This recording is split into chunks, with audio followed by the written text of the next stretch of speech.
ಅನೇಕ ದಿವಸಗಳ ತನಕ ಸೂರ್ಯನಾಗಲಿ ನಕ್ಷತ್ರಗಳಾಗಲಿ ನಮಗೆ ಕಾಣಿಸದೆ ದೊಡ್ಡ ಬಿರುಗಾಳಿ ನಮ್ಮ ಮೇಲೆ ಹೊಡೆದದ್ದರಿಂದ ತಪ್ಪಿಸಿಕೊಂಡೇವೆಂಬ ಎಲ್ಲಾ ನಿರೀಕ್ಷೆಯು ಅಂದಿನಿಂದ ಕಳೆದು ಹೋಯಿತು. ಯಾವ ನಿರೀಕ್ಷೆ ಇಲ್ಲ, ಎಲ್ಲರೂ ಕ್ಲೋಸ್ ಆಗುತ್ತೆ ಅಂತ ತಿಳ್ಕೊಂಬಿಟ್ಟ. ಹಲ್ಲೆಲೂಯ.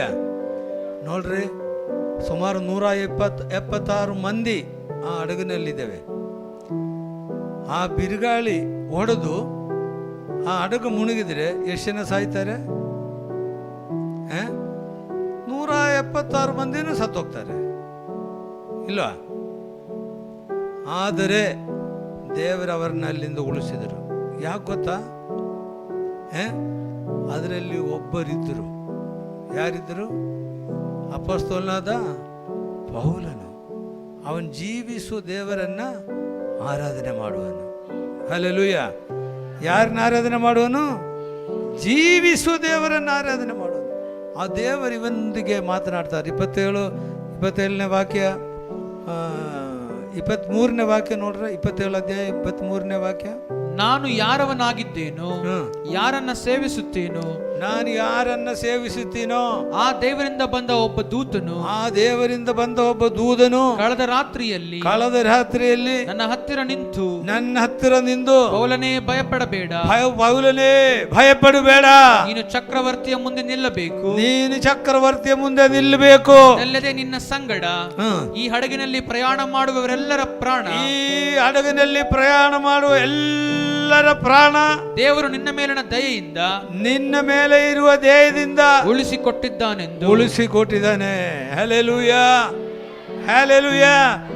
ಅಪೊಸ್ತಲನಾದ ಪೌಲನ ಮೇಲೆ ದೇವರಿಟ್ಟಿರುವ ದಯೆಯಿಂದ 176 ಮಂದಿಯ ಪ್ರಾಣವನ್ನ ಉಳಿಸಿಕೊಟ್ಟನು. ಹಲ್ಲೆಲೂಯಾ. ನೀನು ಯಥಾರ್ಥವಾಗಿ ಜೀವಿಸುವ ದೇವರ ಮಗನು, ದೇವರ ಮಗಳಾಗಿದ್ದರೆ ನಿನ್ನನ್ನು ನೋಡಿಕೊಂಡು ಇವತ್ತು ಅನೇಕರನ್ನ ದೇವರು ಉಳಿಸಿಕೊಡುವರಾಗಿರ್ತಾರೆ. ನಾಶನದ ಮಾರ್ಗದಲ್ಲಿ ಹೋಗುವರನ್ನ, ನಶಿಸಿ ಹೋಗುವರನ್ನ ನಿತ್ಯ ಜೀವ ಕರ್ಕೊಂಡು ಹೋಗೋದಕ್ಕೋಸ್ಕರ ನೀನೊಬ್ಬನೇ ಸಾಕು. ಹಲ್ಲೆಲೂಯ.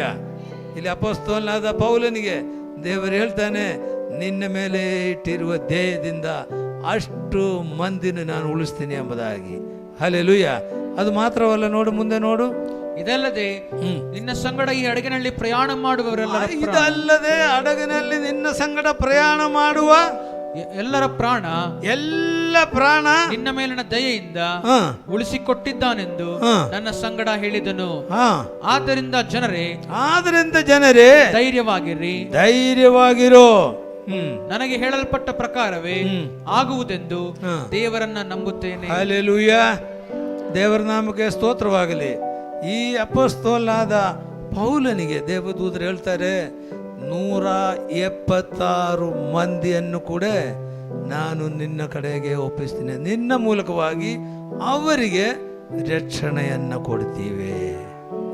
Hallelujah, hallelujah.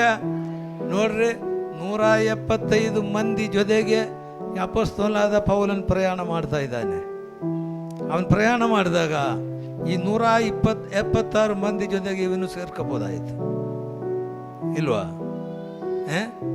ಸೇರಿದ್ರೆ ಏನಾಗ್ತಿದ್ರು? ಎಲ್ಲರೂ ಮುಳುಗೋಗ್ತಿತ್ತು. ಅವನೊಬ್ಬನೇ ಧೈರ್ಯವಾಗಿ ದೇವರೊಂದಿಗೆ ನಿಂತ್ಕೊಂಡ್ರು. ನಾನು ಸತ್ರು ಪರವಲ್ಲ. ಹಲ್ಲೆಲೂಯ. ದೇವದೂತರು ಹೇಳಿದ್ರು, ನೀನು ಹೆದರಬೇಡ, ನಿನ್ನ ಮೂಲಕವಾಗಿ ಈ 176 ಮಂದಿನೂ ನಿನಗೆ ನಾನು ಒಪ್ಪಿಸಿಕೊಟ್ಟಿದ್ದೀನಿ. ಹಲ್ಲೆಲೂಯ. ಏನಾಯ್ತು ಗೊತ್ತಾ? 176 ಮಂದಿನೂ ದೇವರ ಕಡೆಗೆ ತಿರ್ಕೊಂಡ್ರು. ಒಬ್ಬರು ನಾಶವಾಗಿಲ್ಲ. ನೋಡ್ರಿ, ಆ ಹಡಗು ಸಮುದ್ರದಲ್ಲಿ ಮುಳುಗಿದ್ರು ಕೂಡ ಆ ಹಡಗನ್ನ ಎಲ್ಲ ಅಲಗೆದಲ್ಲಿ ಮಾಡ್ತಾರೆ. ಹಳೆ ಕಾಲದಲ್ಲಿ ಹಡಗುಗಳು ಅಲಗೆದಲ್ಲಿ ಮಾಡ್ತಾರೆ. ಹೋಗಿ ಚೆನ್ನಾಗಿ ಹೊಡೆದಾಗ ಎಲ್ಲ ಪೀಸ್ ಆಯಿತು. ಒಬ್ಬೊಬ್ಬರು ಒಂದೊಂದು ಅಲಗೆ ಹಿಡ್ಕೊಂಡ್ರು, ಮುಳುಗೋಕೆ ಹೋಗಬಾರ್ದು. ಒಬ್ಬರು ನಾಶವಾಗದಲ್ಲಿ ಎಲ್ಲರೂ ದಡಕ್ಕೆ ಸೇರ್ಕೊಂಡ್ರು.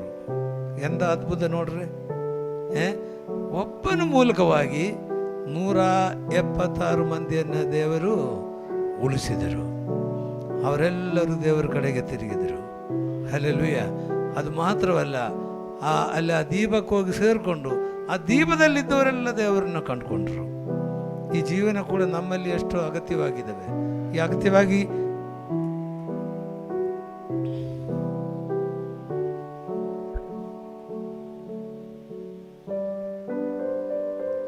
ಈ ಜೀವನ ನಮಗೆ ಬೇಕು ಅಂದರೆ ಮೊದಲನೇದಾಗಿ ಏನಾಗಬೇಕಾರೆ ಹೋಯ್ತಾ? ಯಾರು ಇಲ್ಲಿ ಇಲ್ಲ ಅಲ್ಲ. ಅಪೊಸ್ತಲನಾದ ಪೌಲನಿಗೆ ಏನಿದ್ರೆ ಪವಿತ್ರಾತ್ಮನ ಶಕ್ತಿ ಇತ್ತು ಅವನಲ್ಲಿ. ಹಲ್ಲೆಲೂಯ. ಏನಿತ್ತು? ಪವಿತ್ರಾತ್ಮನ ಶಕ್ತಿ ಇತ್ತು. ಆ ಶಕ್ತಿ ಮೂಲಕವಾಗಿ ಅವನು ಧೈರ್ಯವಾಗಿ ನಿಂತ್ಕೊಂಡ್ರು. 176 ಮಂದಿ ಕೂಡ ದೇವರ ಕಡೆಗೆ ತಿರ್ಸ್ಕೊಂಡ್ರು. ಹಲ್ಲೆಲೂಯ. ನೀವು ಸ್ವಲ್ಪ ಯೋಚನೆ ಮಾಡಿ ನೋಡ್ಕೊಳ್ರಿ. ನಿಮ್ಮ ಸುತ್ತಲೂ 176 ಮಂದಿ ಜನ ಇದ್ದರೆ ಅವರೆಲ್ಲ ಬೇರೆ ರೀತಿಯಲ್ಲಿ ಜೀವಿಸುವರಾಗಿದ್ದಲ್ಲಿ, ಪಾಪನ ಜೀವನದಲ್ಲಿ ಜೀವಿಸುವರಾಗಿದ್ರಲ್ಲಿ, ಎಲ್ಲ ಕುಡುಕತನದಲ್ಲಿ ಇರುವರಾದರೆ ನೀನು ಯಾವ ರೀತಿ ಅವ್ರ ಜೊತೆಯಲ್ಲಿ ವರ್ತಿಸ್ತೀರ? ಅಷ್ಟು 176 ಮಂದಿನೂ ಕುಡಿತಾರೆ, ನಾನು ಯಾಕೆ ಕುಡಿಬಾರದು? 176 ಮಂದಿನೂ ಪಾಪ ಮಾಡ್ತಾ ಇದ್ದಾರೆ, ನಾನು ಯಾಕೆ ಮಾಡಬಾರ್ದು? ಇಲ್ವಾ? ಈ ಥರ ಯೋಚನೆ ಮಾಡ್ತೀರಾ?